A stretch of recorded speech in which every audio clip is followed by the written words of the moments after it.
নমস্কার বন্ধুরা, আজকে নতুন আরেকটা ভিডিও নিয়ে আমি আবারও হাজির হয়ে গেছি।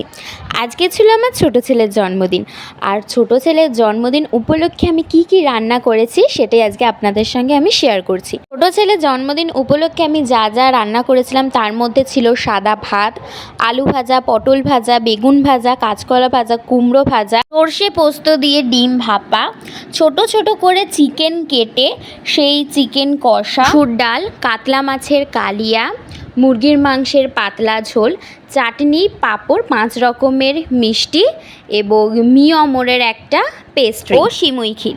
আমার ছোট ছেলে যেহেতু পায়েস খায় না, সেই কারণে ওর জন্মদিনে আমি সিমুই ক্ষীরই তৈরি করে দিই। এটাও এক ধরনের পায়েসই হয়। ছিল আমার ছোট ছেলের জন্মদিনের আজকে মেনু। আমাদের ভিডিওটা কেমন লাগলো অবশ্যই কমেন্ট করে জানাবেন।